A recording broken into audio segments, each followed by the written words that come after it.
YouTube channel Shri हरे नमः को like share subscribe करें।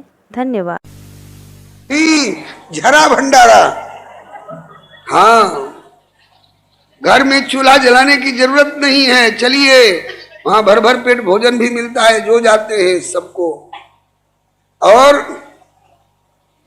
शरीर की खुराक तो मिलती है, वो तो सब जगह मिलती है।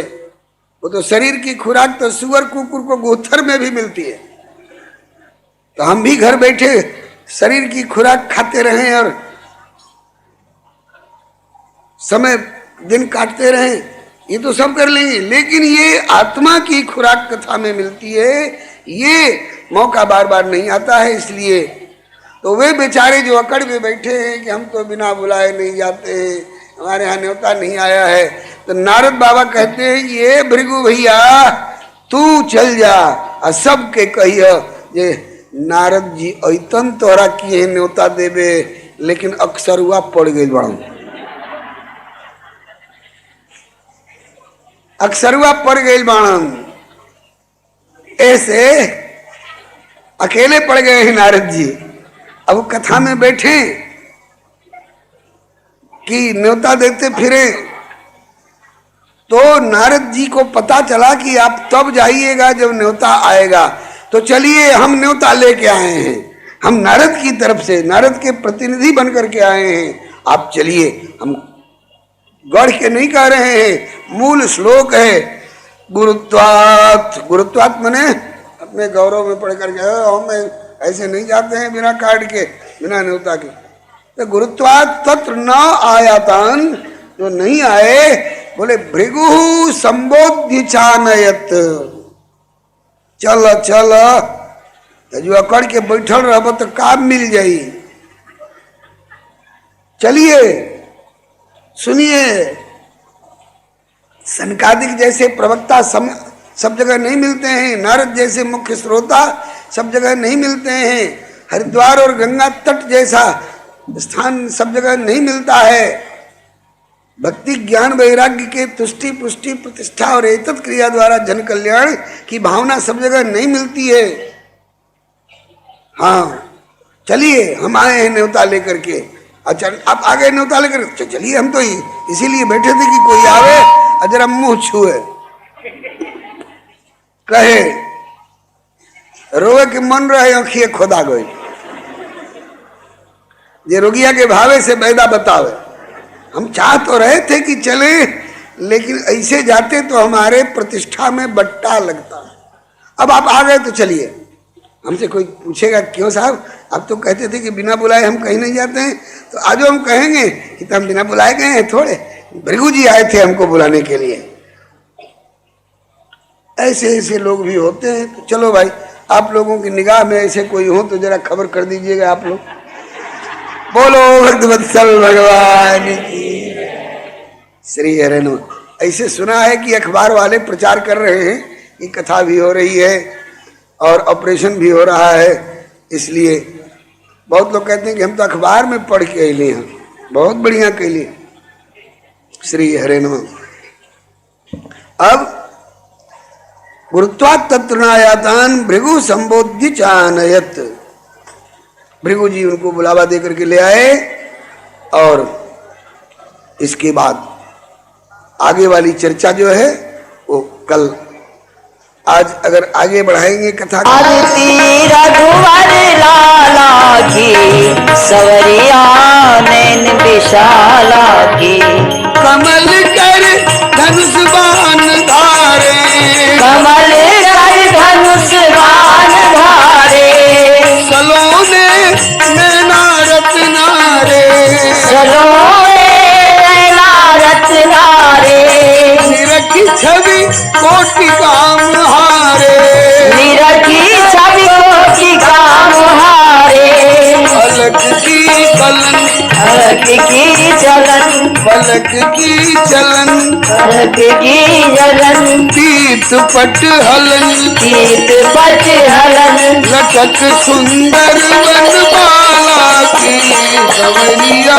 नैन विशाला, लटक सुंदर वनमाला की सवरिया नैन विशाला। शोभा की खानी, संग सिय शोभा की खानी, विराजे जगत जननी रानी, विराजे जगत जननी रानी, प्रेम भक्ति रस की गानी, प्रेम भक्ति रस की गानी, भरत से वीर भरत से वीर, लखन रणधीर, लखन रणधीर, प्रजा की भीर, प्रजा की वीर, शत्रुघ्न रूप रसाला की, समरिया नैन शत्रुघ्न रूप रसाला की, सवरिया नैन विशाला की। आप प्रभु दीन हितकारी, आप प्रभु दीन हितकारी, अधम केवट सबरी तारी, अधम सेवक सबरी तारी, गीत की कर्म गति न्यारी, गीत की करम गति नारी, सुरन को ईश सुरन को ईश, कौशलाधीश, कौशलाधीश, रक्ष जगदीश, जगदीश, शंभु हृदय सुख पाला की, नैन विशाला की, शंभु हृदय की माला की, सवरिया नैन विशाला की। भारती रघुवर लाला की, समरिया नैन विशाला की, आरती रघुवर लाला की, सवरिया नैन विशाला की। चरण चापत अंजन के लाल, चरण चापत अंजन के लाल, प्रेम रस बाटत दीन दयाल, प्रेम रस बाटत दीन दयाल, बरस रही पुष्पों की जयमाल, बरस रही पुष्पों की जयमाल, सदा सुख करण सदा सुख करण, भक्त भय हरण, भक्त भय हरण, हरि ले शरण, हरि लय शरण, जानकी नाथ कृपाला की, समरिया जानकी नाथ की माला की, सवरिया नैन विशाला की। भारती रघुवर लाला की, समरिया नैन विशाला की, आरती रघुवर लाला की, सवरिया नैन विशाला की।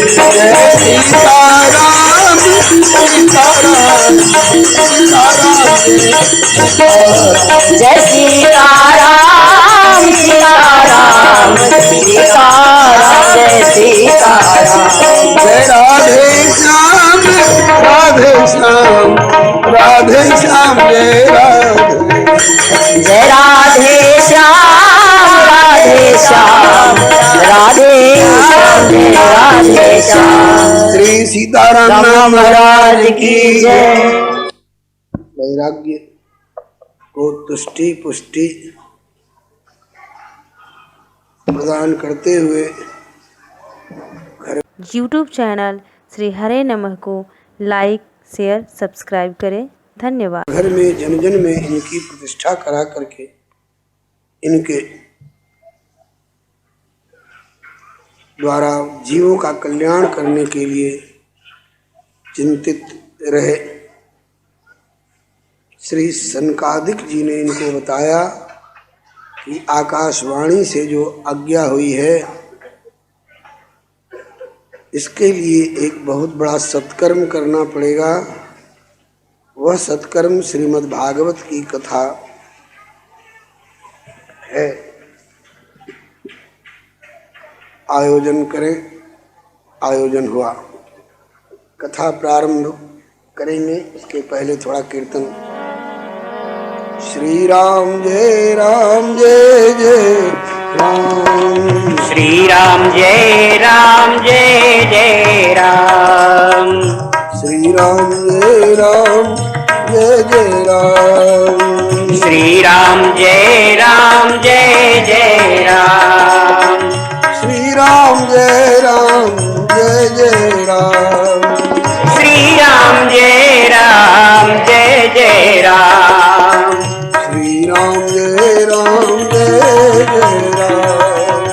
श्री राम जय राम जय जय राम। श्री राम जय राम जय जय राम।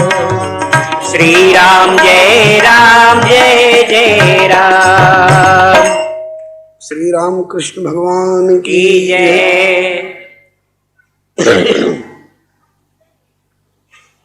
कथा श्रीमद् भागवत की होगी। सुनाने वाले श्री सनकादिक कुमार होंगे। प्रमुख श्रोता जिज्ञासा करने वाले श्री नारद जी होंगे। स्थान श्री हरिद्वार होगा, गंगा जी का पावन तट, जहाँ छाया छप्पर की आवश्यकता नहीं है। वृक्ष और लताओं का सुंदर आच्छादन मिलेगा। सुंदर गंगा जी की बालू रेती स्वच्छ बैठने को मिलेगी। प्यास लगे तो गंगा जी का निर्मल मधुर अमृतमय जल, भूख लगेगी तो वृक्षों से फल फूल, सब तरह की सुविधा है। बाघ सिंह का डर नहीं है, क्योंकि वहाँ संत लोग भजन करते हैं। जहाँ संत लोग भजन करते हैं वहाँ के रहने वाले जीवों में आपस में बैर भाव नहीं रहता है। निश्चय हो जाने के बाद श्रोता वक्ता दोनों हरिद्वार में पहुँचे और यह सुन करके कि कथा होने जा रही है, भूलोक से द्वीप के लोग तो आए ही, स्वर्गलोक के लोग भी आए। भूलोके देवलोके ब्रह्मलोके तथैव च, ब्रह्मलोक से भी श्रोता आने लग गए। दौड़ दौड़ कर आने लगे कि धीरे धीरे जाएंगे तो कई अध्याय की कथा छूट जाएगी। एक भी अध्याय की और एक भी श्लोक की कथा छूटने न पावे, इसलिए सब दौड़ दौड़ करके आए। कौन कौन आए इनकी चर्चा कल आपको सुनने को मिल चुकी है। श्री भृगु जी आए, श्री वशिष्ठ जी आए, श्री च्यवन ऋषि आए, श्री गौतम जी आए, मेधातिथि जी आए, श्री देवल जी आए, श्री देवराज जी आए, श्री परशुराम जी आए, श्री विश्वामित्र जी आए, श्री शाकल ऋषि आए, श्री मार्कंडेय जी आए, श्री दुर्वासा जी आए, श्री दत्तात्रेय जी भी संभवतः आए, श्री पिपलाद जी आए, योगेश्वर जी आए, श्री व्यास जी आए, श्री पराशर जी आए, श्री छायासुर जी, श्री जाजली जी, श्री जन्नु ऋषि इत्यादि ऐसे ऐसे प्रमुख प्रमुख ऋषि महर्षि सब दौड़ दौड़ के आने लग गए। अकेले नहीं, अपने पुत्रों के सहित, पुत्र पौत्र के सहित, शिष्य प्रशिष्य के सहित, अपनी पत्नियों के सहित, चलो इस कथा से, इस अवसर से लाभ लो। वेद आए, वेदांत आए, मंत्र आए, तंत्र आए, 17 पुराण आए, 6 शास्त्र आए, गंगा इत्यादि नदियां आईं, पुष्कर इत्यादि सरोवर आए। ऐसे करके सभी तरह के लोग कथा सुनने की लालसा से दौड़ दौड़ कर आए। उनको यथा योग्य स्थान दिया गया, उनका सत्कार किया गया। जिन लोगों को अपने गौरव का भाव था कि हमें कोई बुलावेगा तब जाएंगे, तो उनके लिए नारद जी के आग्रह से श्री भृगु जी ये गए और सबको आग्रह किए कि यहाँ अकड़ के बैठे रहोगे, कुछ हाथ नहीं लगेगा, और वहाँ रहोगे तो श्री सनकादिक जी के श्रीमुख से कथा सुनने को मिल जाएगी। इसके बाद नारद जी ने कथा में 7 दिन संकल्प पूर्वक कथा सुनने का दृढ़ विचार किया, संकल्प किया, दीक्षा ली और सनकादिक कुमारों की वंदना की। और सब लोग अपने अपने आसन पर विराजमान हुए एक और विरक्त महात्मा लोगों को जगह दी गई, एक और सदगृहस्थ को, एक और ब्रह्मचारी जी लोगों को, एक तरफ में माताएं बहनें। इस प्रकार से जब कथा प्रारंभ होने का समय आया, उन सब लोगों के श्रीमुख से जय जयकार और नमः शब्द का उच्चारण होने लगा। श्री भक्तवत्सल भगवान की जय, श्री भक्ति महारानी की जय, श्री गुरुदेव भगवान की जय, भागवती कथा की जय। जय जयकार, नमस्कार। श्री हरे नमः। सभी लोग बोले श्री हरे नमः। और शंख की ध्वनि हुई, घंटे घड़ियाल बजने लग गए, अबीर गुलाल और चंदन के चूर्ण इनका छिड़काव हुआ। लाजा कहते हैं, लावा मांगलिक पदार्थ है, और फूल चूर्ण लाजा प्रसूनानाम निक्षेप महानुभूत। खूब वर्षा करने लग गए लोग। विमानानि समारूह्य कियंतो देवनायकाः कल्प वृक्ष प्रसूनैस्तान् सर्वांस्तत्र समाकिरन्। धरती पर के रहने वाले लोग तो धरती पर खिलने वाले फूल बरसा रहे थे, लेकिन देवताओं के मन में आई कि हम लोग भी आज इस कथा में पुष्प वृष्टि करके अपने अपने देवलोक के फूलों को और वृक्षों को धन्य बना लें। तो देवलोक के वृक्षों से चुने हुए सुंदर सुगंधित फूलों की वर्षा करके देवता लोग भी हर्षित हो रहे हैं। जय शब्दो नमः शब्द शंख शब्दस्तथैव च चूर्ण लाजा प्रसूनानाम निक्षेप महानुभूत। विमानानि समारूह्य कियंतो देवनायकाः कल्प वृक्ष प्रसूनैस्तान् सर्वांस्तत्र समाकिरन्। अब नैमिषारण्य क्षेत्र में 88,000 ऋषियों के बीच में व्यास गद्दी पर बैठे हुए श्री सूत जी महाराज कथा को आगे बढ़ा रहे हैं। एवं तेष्वेक चित्तेषु श्रीमद्भागवतस्य च माहात्म्यमुचिरे स्पष्टं नारदाय महात्मने। हे श्री शौनक जी, देखने में जो चार जैसे लग रहे हैं, लेकिन तेषु एक चित्तेषु, उनका मन, उनकी बुद्धि, उनका चित्त, उनका प्राण एक जैसा। देखने में भी चारों भैया एक जैसे हैं। सनक सनंदन सनातन सनत कुमार, उन्होंने नारद जी के लिए लक्ष्य करके और नारद जी के माध्यम से भक्ति ज्ञान वैराग्य को लक्ष्य करके और स्पष्ट शब्दों में, जिसमें सभी तरह के लोग सुन सकें समझ सकें, महात्म्य कहना प्रारंभ किया। महात्म्य माने महिमा। श्री हरे नमः। कुमारावुचो, कुमार लोग बोले। यूट्यूब चैनल श्री हरे नमः को लाइक शेयर सब्सक्राइब करें। धन्यवाद। अथ ते वर्णिते स्माभिर्महिमा सुखशास्त्रजः यस्य श्रवणमात्रेण मुक्ति करतले स्थिता। हे नारद जी, अब हम आपके आग्रह से सुखदेव जी के द्वारा गाया गया शास्त्र श्रीमद् भागवत, उनकी महिमा का वर्णन करने जा रहे हैं।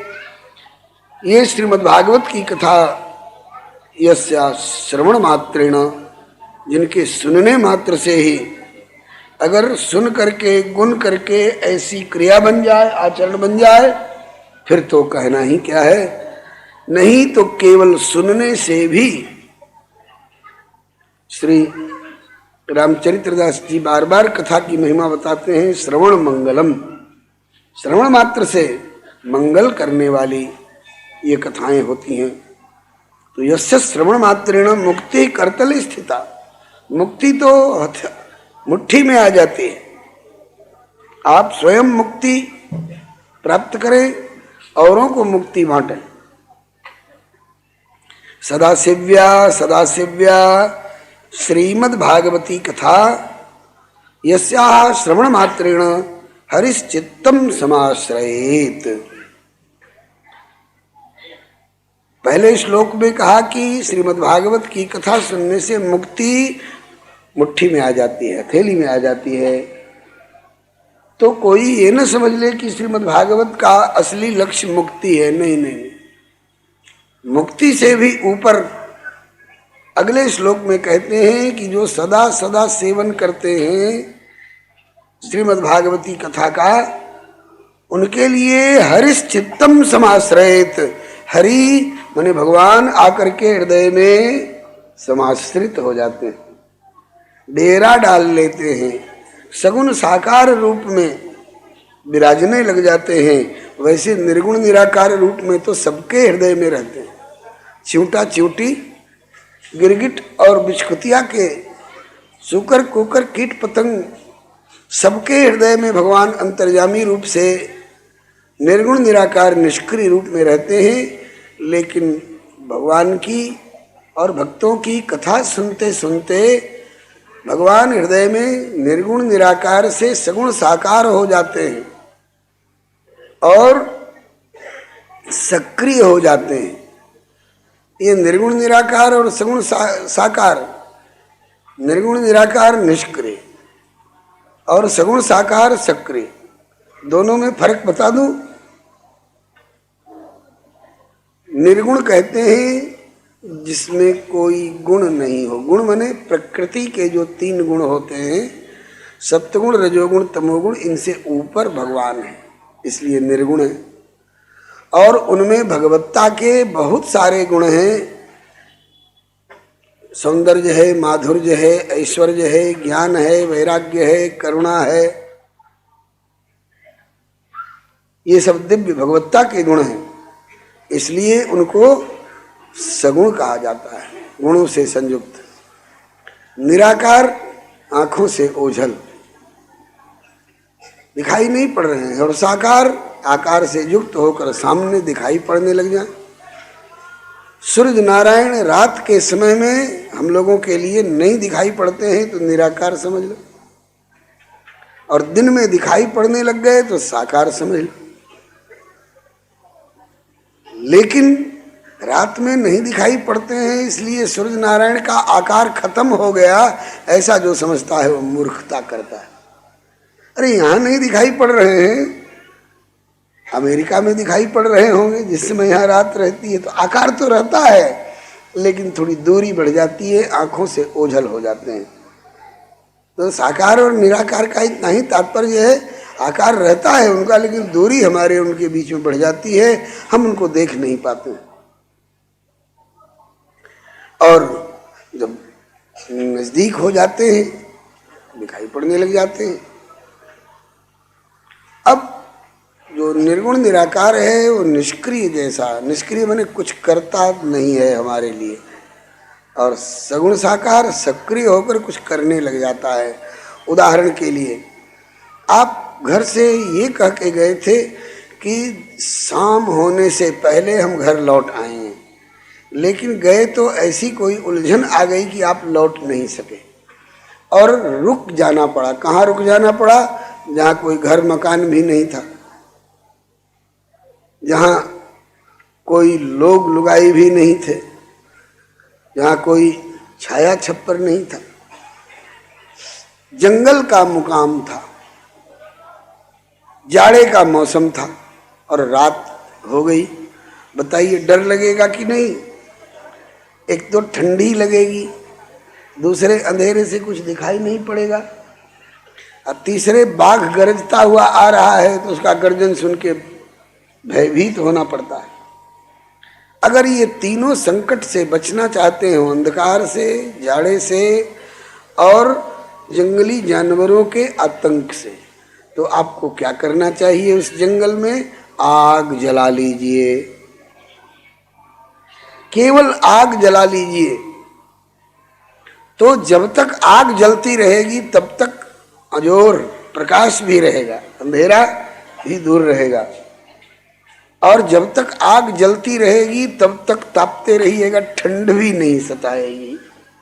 और जब तक आग जलती रहेगी तब तक बाघ शेर भालू की मजाल नहीं जो आकर के आपके ऊपर आक्रमण कर दे।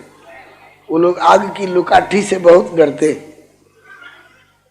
तो केवल आग जला लेने से ठंड का डर भी खत्म, अंधकार का डर भी खत्म और जंगली हिंसक पशुओं का डर भी खत्म। लेकिन आग कहाँ से मिलेगी उस जंगल में? तो किसी ने याद दिलाई कि यार आग तो तेरी जेब में पड़ी है, आग तेरी जेब में पड़ी है। जेब में आग होती है? बोले हाँ, जेब में आग पड़ी है। कहाँ भाई? अरे कहा दियासलाई लिए हो तू, आगे तो है। दियासलाई लिए हो जेब में तो आगे ही तो है वो। अरे हाँ हाँ ठीक कह रहे हैं, ठीक कह रहे हैं। तो अब बताइए, दियासलाई के रूप में आग आपके साथ है, आपकी जेब में है, लेकिन क्या दियासलाई वाली आग आपकी ठंड को भगा रही है जो जेब में पड़ी हुई है?